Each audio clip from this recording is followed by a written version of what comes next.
Hello there everyone, Lars here, with an overdue look at one of the best cartoons currently airing, Amphibia. First of all, if you've been sleeping on this show, consider this your wake-up call. This show is incredible. It is beautifully animated, hilariously voice-acted, with an incredible overall plot supported by fun, emotional, episodic storytelling. You know, in many ways, Amphibia feels, at least in my opinion, like the proper successor to Adventure Time. Though both shows are markedly different, the dark humor, the great characters, the world building, and zany storytelling will feel very familiar to old fans of Adventure Time. And if that isn't a glowing recommendation, then I don't really know what is. Amphibia is awesome. Seriously, go watch it. Now, what I want to do in this video is address how Amphibia tackles friendships, because I think that it is brilliant. It has such an amazing way of doing this. But I will be diving into some spoilers for the recent second season and the reveals at the end of season 1. So again, if you haven't watched this show yet, take the time to pause this video and do yourself the favor of binge watching it. Trust me, you will not be disappointed. But if you still want to plow on along, or if you've already watched Amphibia, then let's dive into this glorious mud pond together, as I tell you the tale of 4 friendships. Amphibia tells the story of 3 girls, Anne, Sasha, and Marcy. They are central to the overall plot of the story, and the magic and the mystery that are building up in the background.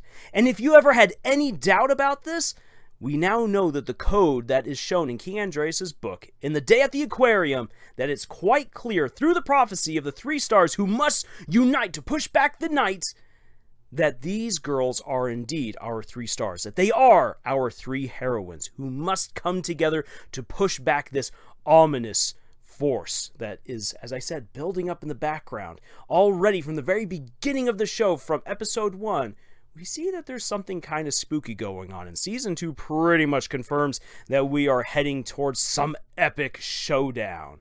So we need these 3 best friends to save the day! But wait! There's a little complication here, because, as series creator Matt Brawley said, these 3 and their friendships are poisoned with toxicity. But I'll get to that soon enough. Let's first have a look at the show's main friendships and characters. We mainly focus on Anne, who is completely lost at the beginning of the show and finds herself alone in the dangerous woods of Amphibia just outside of Wartwood until she meets Sprig. She and the young frog soon come to trust each other and become fast friends, but meanwhile, her friend Sasha is taken prisoner by the guardians of Toad Tower and their commander, Grime. Marcy finds herself among the newts of Newtopia and quickly takes to this new world, finding the fantasy land that she's always dreamed of going to. Anne and Sprig go on many adventures with Sprig's other family members, Polly and Hop Hop. Now, I should mention here that Matt Brawley also wrote that Sprig is Anne's first real friend. And this kind of clashes with some of the things that we see on screen, because Sasha is a friend who stands up for Anne and generally treats her pretty kind, at least what we first see, and this is complicated even further when Anne and Marcy reunite at Newtopia, and we find that they get along very well and they support each other, and come on, Marcy's just such a cinnamon roll. So why is Sprig Anne's first real friend? Maybe it would be better to say that Sprig is the first person with whom Anne has a healthy friendship. So let's dive into the first tale of friendship. Anne and Sasha. These 2 have a very interesting relationship going here. Anne is sporadic, funny, headstrong, living her best life, but she is also very self-conscious, like any young teen girl would be. And Sasha, on the other hand, she's popular, fashionable, intelligent, but also dominating. On the surface level, these 2 get along really well. Sasha, as I said earlier, she defends Anne from bullies and genuinely wants her to have a good time. From her perspective, Sasha is helping Anne to be her best self. However, as we quickly see things play out, Sasha's dominating alpha personality leads her to dictate Anne's actions. She uses threats and her anger to persuade Anne, actively manipulating her. This is sad to see because Sasha proves herself capable of compliments, kindness, and genuinely caring for other people. Though I will say that even this is tainted by what we see in Toad Tower. When she treats people nicely, it's usually to manipulate them to frustrate Grime. And again, she's like an alpha within her pack. People like Anne, who are headstrong, threaten that position that Sasha holds up at the top, at the lead of her group of friends. So Sasha uses her social clout, her knowledge, and powerful personality to impose her will upon Anne. But here's the thing, though. Sasha is not in the queen bee position. She is not Regina George. She doesn't surround herself with the other cool kids, but instead with the outcasts. And we have evidence to suggest that she not only cares about Anne, but also Marcy as well. Otherwise, why would she be around with them? Why would she put up with them? Why is she not with the cool kids? I think it's because she genuinely clicks with Anne and with Marcy. But this, once again, is tainted by the fact that Sasha feels that she absolutely must be in charge and must get her way. Her friendship with Anne is ultimately an unhealthy one because she never puts Anne first. The only time that she does anything close to that is when she lets go of Anne so she doesn't pull her down with her to plummet to a gruesome death. Sasha's selfishness makes her strong ways extremely toxic, and Anne's desire to be accepted and her fear of being alone only fuel this problem. Because Anne is unfortunately not blameless within this relationship. She allowed Sasha to push her around and never put her foot down to put Sasha in her place. She has convinced herself that Sasha was always right and followed her lead, even though it made her feel uncomfortable and put her at odds with her own family. All around, this is a bad friendship despite the fact that they both care for each other and that their personalities and shenanigans click pretty well. And that is brilliant nuance on the part of the storytelling, because this reflects real-world relationships, and it serves as a dark counter to Marcy and Anne's relationship that we all just get pulled into loving because, hey, they're just also so great. But as you will see, Marcy's relationship is also not the best for Anne, because yes, Marcy, even you have to answer for some things. No! But to quickly round off this tale of Anne and Sasha's friendship right here, as I said, this is wonderful nuance. Because so many times people think that because they get along so well with someone else, that their friendship is perfect, and they don't pay attention to the more negative aspects of their relationship. A good friendship is one where you're actively trying to put the other into the right place, where you're trying to build them up, where you think about other people and not just about yourself. Good relationships are give and take, and Sasha only takes. It doesn't matter how well she and Anne actually get along together. The fact that this is a relationship all about taking makes it toxic. And that is really brilliant writing. Now, let's talk about Anne and Marcy.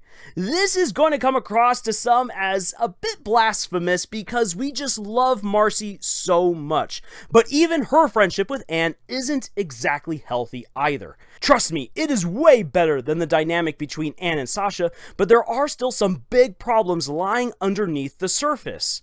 Now, it's very easy to miss them because Marcy is just such a fun character, and it's very obvious how much she and Anne care for each other, which is a very clear opposite to what we see with Sasha.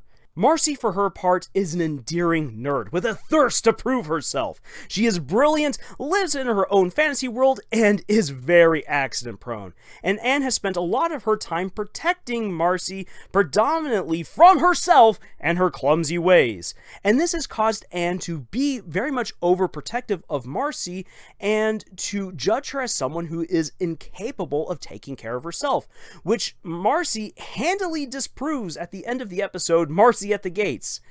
And the two of them, with the sleepover to end all sleepovers and all their shenanigans, shows just how much their strengths and personalities play off of each other in a very fun way. They complement each other wonderfully. However, like I said, there are some issues that we need to address. As we learn in the scavenger hunt, Marcy is envious of Anne's ability to befriend others so easily. But not only that, she is logical almost to a fault.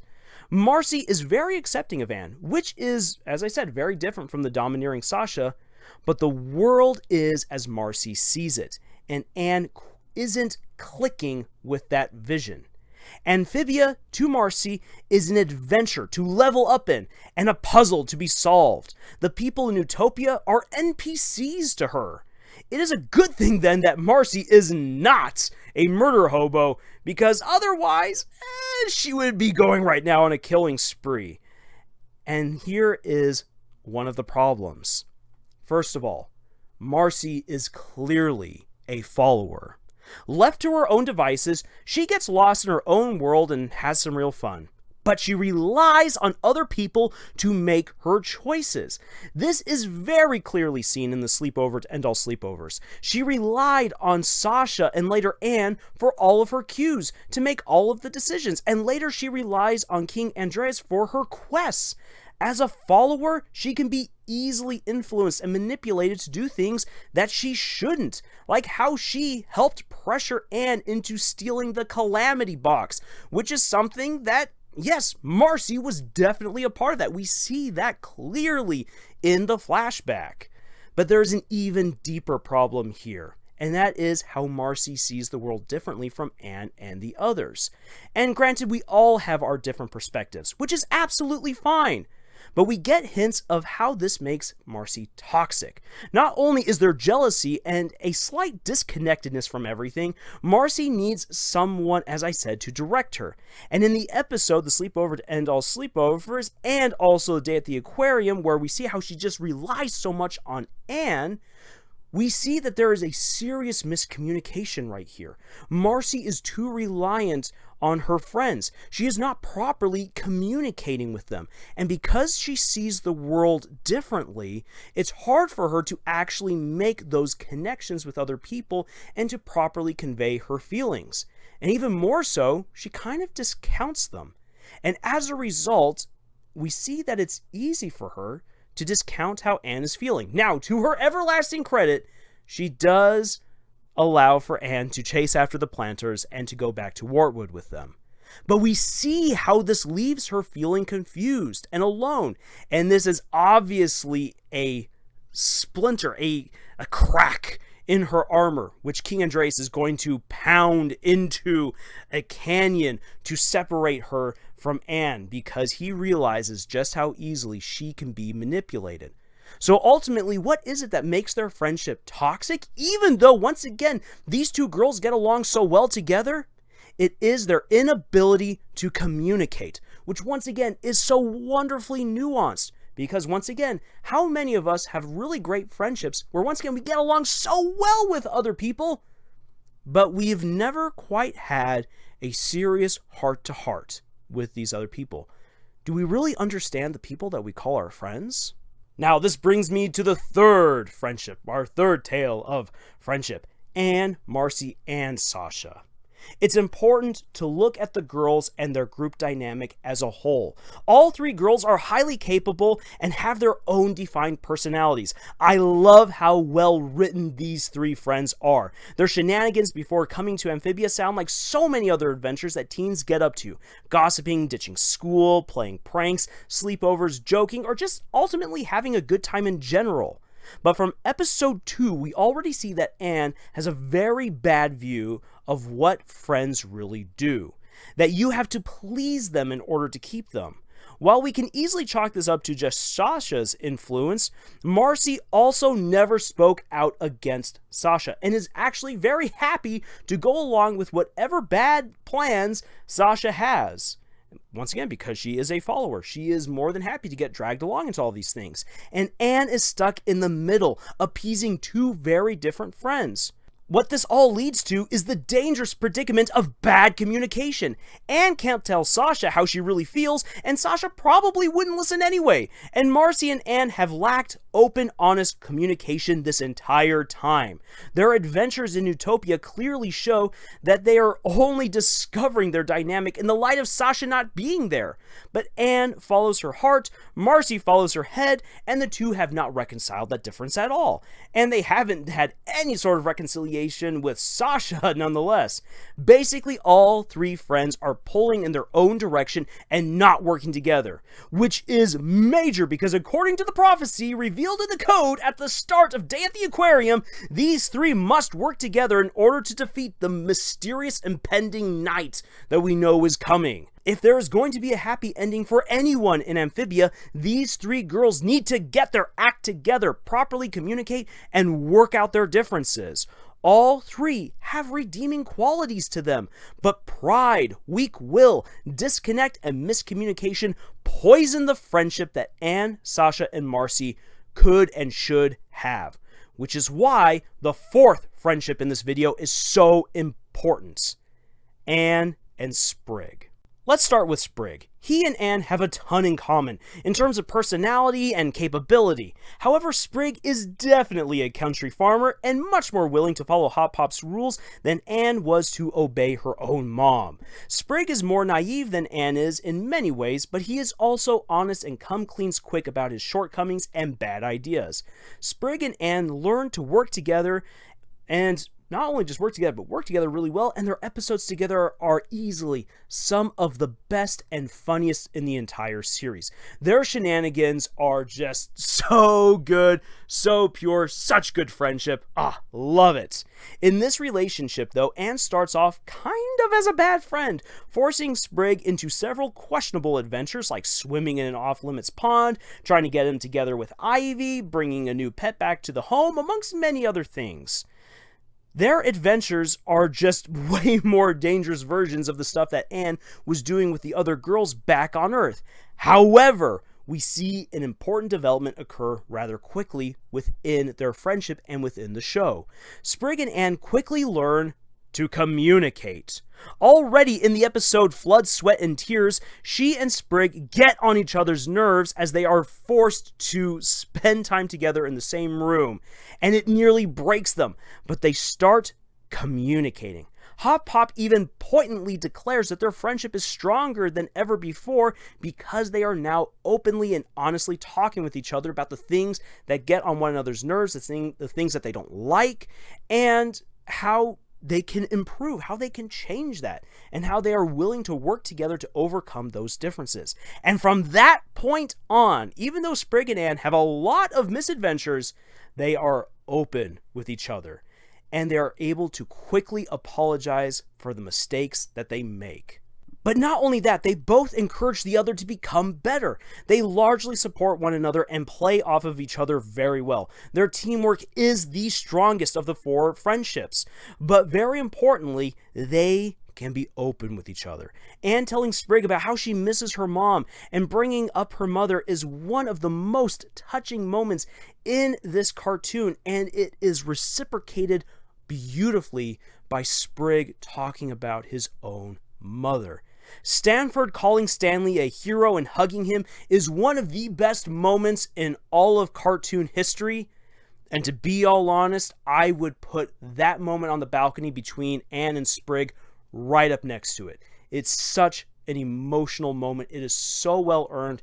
And this one came out of nowhere. I was not expecting it. Holy dang. I'm actually almost beginning to feel those emotions. So I'm gonna shove right on ahead.